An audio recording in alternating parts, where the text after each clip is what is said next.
As actrices Sheila Fariña, Mela Casal e Nieves Rodríguez, baixo a dirección de Marián Bañobre, por ambos as protagonistas dos relatos recollidos no libro de Monse Fajardo. Aínda que, están 7, pero están miles, millóns de mulleres representadas nesas 7 mulleres, así que podíamos coller unha e iban a estar igualmente representadas moitas, porque desgraciadamente hai moitos parámetros que se repiten, en fin, é algo bastante universal.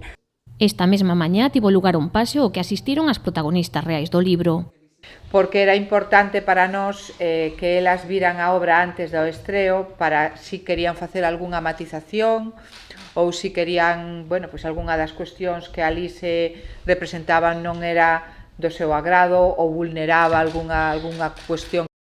Con esta posta en escena preténdese visibilizar un problema universal dende o concreto de casos particulares.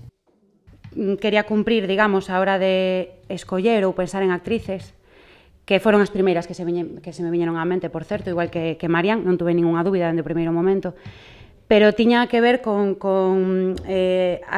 abarcar 3 rangos de idade distintos, precisamente para incidir nesa idea de que non hai perfil, e de que calquera de nós, independentemente do noso carácter, da nosa profesión, da nosa formación, podemos ser vítimas primeiro da violencia de xénero e logo heroínas cando conseguimos sair delas.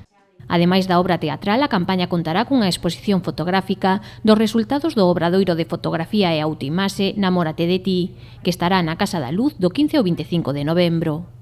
Traballáronse contidos como como autoestima, como autoxestión do estrés, o autocoidado, a expresión a través da arte corporal, escrita, verbal, a autoaceptación. Entón, todas eso tuvo lugar unha serie de sesións fotográficas, de aprendizaxe a través da fotografía, e iso deu un resultado, que son unhas fotografías. Tamén se realizará unha campaña de cartelería, comezando polo despregue no balcón da Casa Consistorial o 19 de novembro. Centrarase na figura dos máis pequenos como a vítimas de malos tratos e a súa obrigada relación co pai maltratador. A campaña de cartelería vai ser unha campaña que vai orientada a infundir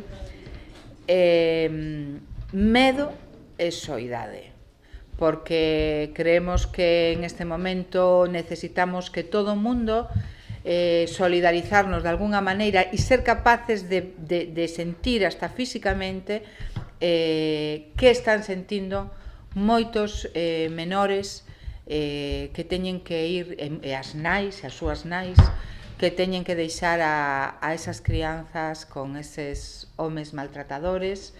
Por último, na derradeira semana de novembro presentarase o informe que recolle as conclusións da campaña Primacoso, desenvolvida no ano 2016, na que as mulleres denunciaron a través de Twitter a súa primeira experiencia de acoso.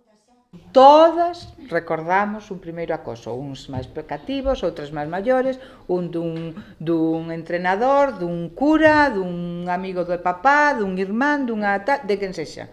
Pero todas, en algún momento, temos algún primeiro acoso. Ou algúns que teñen máis que ver co sexual e outros que ten máis que ver co xénero. Nesta campaña recolléronse máis de 3.000 tweets e 1.000 mensaxes en Facebook, material que serviu para a elaboración dun documento coordinado pola profesora María Lameiras.